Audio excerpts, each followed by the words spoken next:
Peyton Miller, junior, wide receiver and corner. Brady Hunger, wide receiver, corner. Kinnick Belk, sophomore, running back, fullback, cornerback. I'm Evan Striegel. I'm a sophomore. I play running back, wide receiver, and safety. Kelby Berger, senior, quarterback, safety, and holder. Gavin Hirschman, senior, quarterback, safety. Carver Belk, sophomore, wide receiver, and safety. Simon Palmer, senior, tight end, linebacker. Wyatt Federland, sophomore, running back, linebacker. Andy Henson, sophomore, running back, linebacker. Caleb Sexton, senior, wideout, linebacker, and long and short snapper. Gavin Hills, junior, linebacker and tight end. Cole Bailey, junior, linebacker and guard. Cale Federland, senior, O-line, linebacker. Morgan Hartz, senior, guard, nose guard. Matt Westcott, senior, O-line, D-line. Trey Schutte, senior, O-line, D-line. Jeff Bowie, senior, O-line and D-line. Dylan Butler, O-line and D-line, senior. Seth Franzoni, junior, offensive line, defensive line. Jack Buell, senior, O-line, D-line. Drake Berry, junior, offensive line, defensive line. John Hirschman, offensive coordinator, quarterbacks coach. This is my 9th year with high school. Tyler Bailey, I've coached for quite a while. Defense. Kevin Braddock, 5th year coaching, and I do special teams, defensive backs, and wide receivers. Jason Pedersen, offensive line, 3rd year. Chet Wisniewski, 2nd year, offensive line and linebacker coach. Roger Sacamel, I've been coaching for 45 years, defensive line. Media Day 2020, and time now for our talk with Coach Butch Pedersen. And Coach, we talked with a couple other guys already. It feels different, it looks different, but yet it's still high school football season. Well, absolutely, and I think that's what you have to keep in mind here. We're doing everything imaginable to keep the kids safe, but it is football season, and we're just praying to God that nothing happens to anybody, and I don't think it will. Take us through just briefly kind of the summer, and you and I talked several different times, and well, we think we're going to have a season. Well, we're not sure what's going to happen, what's going to go, and then finally they say we're going to do it. We're cutting the schedule a little bit, and then everybody's in the playoffs. How did you kind of keep in touch with the guys, with the coaches, just to be able to say, no matter what they do, we're ready to play? Well, as far as the weight room, we couldn't do anything in the weight room until July 1st. But then after that, we had some Zoom meetings, and I know the captains had some captains practices. We weren't involved in those, but they did have some of those as far as the passing part. But there wasn't a whole lot you could do, and we had to make sure that we were doing everything we were supposed to do as far as making sure the kids were safe. So looking at the schedule, obviously take out 2 games in the regular season, so Sigourney and Regina gone, play a 7-game regular season, and then everybody gets into the playoffs. Take us through kind of how that's going to shape up and what you'll see coming up from that. Well, I think, the first 2 games are going to be tough games because they're both 2A schools, and it's Tipton and West Liberty. And our conference is pretty balanced, to be honest with you, so we're going to have a tough schedule for us from the standpoint that we're very young. We have 5 sophomores on this team, which is unheard of at West Branch. And they're developing well, but how well they develop and how fast they develop will determine the kind of success we're going to have. But I know they're working hard, and that's all we can ask of those kids. And I'm excited about this team. They're a tight-knit group like most of our teams are. The one component that I don't like that we have been suggested to do is to separate the FRESH-SOPH and the varsity. That's not the way we built this program. We've always had the kids together as a family atmosphere, but for safety's sake, we felt that this was the thing to do this year. So I'm distraught about that, but there isn't anything anybody can do about it. Right. So with that, obviously it's not the way we want to do it, but the masks aren't anything that people want to do. We're finding ways to get around it. How do you think that's going to impact, game prep and weekly practices and things of that nature? I don't think it's going to affect us at all. I think it's what you demand out of your kids and what the kids want out of the whole thing. I know this team wants to be good. They want to do the best that they possibly can. And so I think to use that, if some coaches do use that as an excuse, that's just what it is, an excuse. We're all in the same boat. We're all going to play as hard as we can across the state of Iowa, and we're all going to try to be as safe as we can be, and that's what the main thing is this year. And to get an opportunity for the kids to play is really, really important. I really I'm glad that the state did this. It's not my preference. I would have rather seen us go to the spring. I think it's a safer environment in the spring, possibly. But I am very, very happy with the Iowa High School Athletic Association, except for this mask, that they're trying everything they can to be proactive and try to get the kids out on the field, and that's the main thing. We're doing this whole thing for the kids. Right. Well, speaking of the kids, let's talk about that a little bit. I mean, obviously, last year's senior class, you had several guys that were playing varsity since they were sophomores. A lot of experience, a lot of places where, those guys are now gone. You've got some new faces filling in. What are you seeing from those guys that are coming in and, trying to fill those roles here as this season gets going? Well, I think a lot of them are stepping up. A lot of the sophomores have got to step up, and we have some seniors coming back. But the receiver core is very deep. The backfield, we need to develop more depth in the backfield. Andy Henson's doing a great job there. We're trying to groom a couple other people for that area. Quarterback's outstanding. You know that. He's a great quarterback. Offensive line is really starting to develop. We feel we have 7 offensive linemen that can play for us. From a defensive standpoint, we have, I think, 3 starters back. So we don't have many starters back on the offensive side or the defensive side, but I think the secondaries come along extremely well. We have a lot of speed. We're gifted with speed. The kicking game will be a good thing for us. Cale Federlin's a great kicker, and the snapper is always important, and Caleb is doing a great job, Sexton, at snapping the football. So we should be pretty solid in the special teams area as well. Well, it's one of those that it takes all 3 phases to be able to be successful, and so I know that a lot of work goes into each of those different areas. These guys have been doing it on their own a lot, like you said, in the off-season. So it's just a credit to see them just so eager to get out here and get after it and say, you know what? We don't care if we have to wear masks. We don't care if we have to stop and sanitize the football and wash our hands every 4 minutes. We're going to play some football. That's right, and that's what makes it so gratifying to me is they could be just the opposite, and they're not. They're ahead of us, and they want to do well, and I'm extremely happy with this team. And we've won some fundraisers. The captain's parents have done a good job, and the community has supported us extremely well. We hardly had any money left in our football budget, and it's started to grow now again, and we're happy about that as well. We're looking forward to it, Coach. August 28th, we started off right here on the Little Rose Bowl with Tipton coming in, so can't wait for it, and hopefully we can see this season go off without a hitch. Thanks for joining us here this week. And to watch this thing today unfold, the professionalism from your crew and everybody else is really trying their best to be safe for the kids, and I think that's outstanding, simply outstanding. It's Coach Butch Pedersen here, Media Day 2020. Media Day 2020, and as we've said all day long, things look just a little bit different. We've got offensive coordinator John HIERSEMAN joining us right now. And Coach, first off, it's different this year, but we're still getting a chance to play. That's the main thing. Yeah, that is the main thing. We're just thankful that we have a chance to play. I think all of us, coaches, players, everybody's just got that perspective this year that we're just thankful we're here. We're thankful we get to play. We're going to follow whatever rules we have to do in order to play and keep the season going. So with that, I know that, game nights, there's going to be some changes, definite stoppages and whatnot. Does that impact anything with, strategizing or making sure that guys are staying in the flow and staying focused? Or is that just something that, we're going to have to adapt as we get to it? Yeah, we're just going to have to adapt. Honestly, 1A football, you never have a lot of depth. So extra timeouts, in my opinion, is an okay thing. So we'll deal with it. It'll be fine. Well, looking offensively, a lot of guys that are gone from last year that did a lot of guys that are coming back as well. What are you seeing from these guys as you get ready to kick off the season here in just over a week, a little under 2 weeks here, as they get ready to hit the field here for the first time?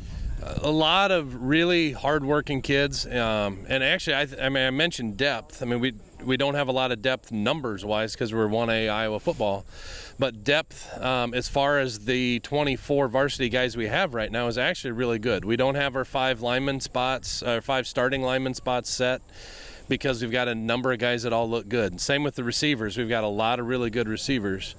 Now that said, receiving yards, I think we had over 1,500 yards of receiving last year. We've got 41 coming back, which means there's potential for any of these guys to step in and take one of those spots.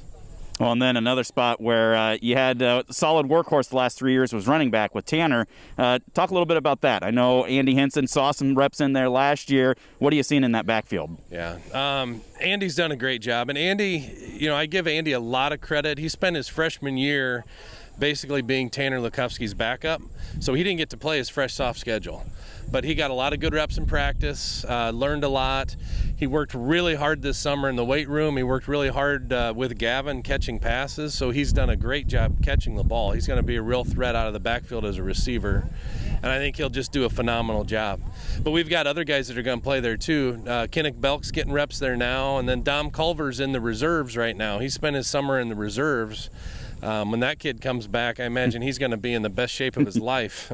So he'll be another threat at running back. Yeah, but we were talking about it earlier. You you have a Tanner Lukowski that sees a lot of reps, but you find ways to rotate guys in. And, you get to a situation when a Tanner does leave, you've got 3 or 4 guys that have that opportunity. And that's what makes this program so successful over the years. Yeah, exactly. And, we're a spread offense. And with doing that, we want to spread the ball around. So it doesn't have to all be on Andy's shoulders. He doesn't have to feel like I've got to do what Tanner did. He may or may not get the number of carries that Tanner had. It's fine, however it works out. We're going to spread the ball around to a lot of guys. Well, it's going to be exciting. 1, just to get a chance to play, but 2, to get to see these guys knowing the work that they've been putting in the offseason and getting ready here for the things to get going. Coach, thanks for joining us. Best of luck all year long. You bet. Thank you, guys. Thanks for all you guys do. Holden Arneman, freshman. Play wide receiver and corner. Logan Graves, 9th grade, wide receiver and safety. Cameron Gingrich, freshman, quarterback and safety. Jacob Swisher, freshman, wide receiver, outside linebacker. Aaron Marsh, freshman, fullback, defensive back. Trenton Schutte, freshman, quarterback, outside linebacker. Hi, I'm Braden Sexton. I'm a freshman, and I play wide receiver. Aiden Shields, sophomore, wide receiver, defensive back. Kale Seidel, freshman, running back, corner. Adrian Zamudio, sophomore, wide receiver and cornerback. Hi, I'm Shea Farmer. I'm a freshman, and I play O-line and middle linebacker. Hi, I'm Max Lodge. I'm a freshman, and I play O-line and D-line. Logan Wright, freshman, O-line, D-line. Carlos Camacho, a sophomore, middle linebacker, tight end. Alex Heidoff, freshman, offensive line, defensive line. Jackson Kalberg, sophomore, center, linebacker. Ben Short, sophomore, tackle. Isaiah Franzoni, freshman, offensive line, defensive line. Matt Hills, 10th year, head JV coach. Luke Pasivio, year 3, FRESH-SOPH defensive coordinator. Brian Belk, first year, FRESH-SOPH offensive coordinator. Dan Zuniga, year 3, special teams coordinator, O-line, D-line assistant. Tim Shields, first year, FRESH-SOPH linebackers and running backs. Brian Rohrbach, strength and conditioning, 5 years. Media Day 2020, and rolling through just a couple of coaches here this year as we're trying to limit our exposure. We've got Matt Hills, head FRESH-SOPH coach, and going on, I don't even remember how many years now, but you've been doing it for a while. This is year number 10. You're number 10, so yeah, it's a nice little decade that you've been out here. Hey, it's going to be a lot different this year. What are you seeing from the FRESH-SOPH level, how things are going to be impacted? You're not playing Friday nights. You're going to have changes. You're having masks, all that stuff. Yep. How do you do that, exposing these guys to high school football for some of them their first year? Yeah. So it's obviously it is different. You can't really look past the differences. But when it comes down to it, when we're on the field, it's still 100 yards of turf, and we're still running football plays and still hitting. So all that's the same. Probably the biggest change that we have is we're used to running football as a program in practice, and due to the COVID strategies that we're trying to use, the mitigation strategies, we are splitting the 2 teams. In the event you did get an exposure, at least we're not dumping both teams on a quarantine. So that's probably the biggest change, is we're used to sharing a lot of our players and going back and forth from JV to varsity, or even running scout team. This year, it's 2 separate football teams. We're doing the same things for the most part, but it's 2 separate teams on the field.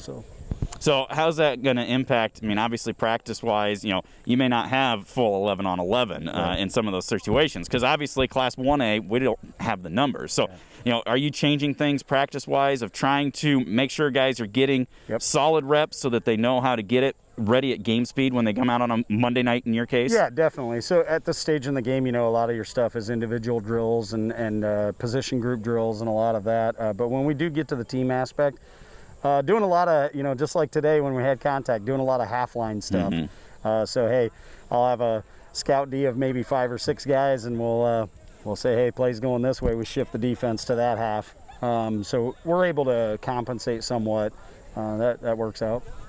So looking at the team, obviously every year you get, almost half, if not more, that kind of you get new faces coming in. What are you seeing roster-wise? What are you looking at in terms of some of these guys that are coming up? Probably the best thing about this season, we had a real small junior class, so that kind of trickled over the last couple years between JV and varsity. And now we got a big solid freshman class coming in, more than a dozen kids there. And actually a really tight-knit group. The sophomores are presenting with some good leadership, so that's a positive. And our freshmen are coming in. I tell you what, 10 years, I mentioned the 10-year mark. This is probably the most disciplined team I've had in 10 years. They're always willing to learn. In fact, I think it was last Friday night, we got done with practice. We're all sweaty. We all go home, and about 9:30 that night, I get a call from Pete Swisher. Hey, the lights are out on the football field. Some of the guys decide to have their own little practice, so they're putting in some extra time, and that really makes the coaches happy. Yeah. Well, like we said, going to be playing on Mondays throughout, and like you said, it's split and whatnot, so obviously that changes the practice flow as well, but I know that you've adjusted to that over the years. Sometimes you play Monday, Friday in the same week. So it's probably almost nice knowing, hey, it's going to be Monday every week. Yes. So the positives to that, we mentioned the negatives with having lesser guys on scout team or for practice situations. The positive is we get to focus on JV football, and we get to focus on what we're doing for Monday night. A lot of times in the past it'd be, and this could always change, right? Everything's dynamic with the last 6 months or so. So we could see changes, but the nice thing is we've been focused on Tipton and only Tipton and only our JV game at this point. So we're one football program, but that is the positive to some of these changes is we can focus on our game. Right. Excellent. Well, we're looking forward to it. Like we said, we're excited that we just have the opportunity to come out and play and doing what we can to make sure the season goes off without a hitch. And Hilsey, we're looking forward to seeing how this team grows throughout the year. Thanks, Stephen. I'm excited as well. Rhonda Berry, head coach, my second year for West Branch Cheer. Go Bears. Nikki Robertson, second year assistant coach, West Branch Cheerleading. Go Bears. Annie Bauer, junior, West Branch High School. Savannah Sexton, senior, West Branch cheerleader. Natalie Lynn, senior, West Branch cheerleader. Skylar Yegi, senior, West Branch cheerleader. Junlin Hubble, senior, West Branch. Lauren Braddock, junior, West Branch cheerleader.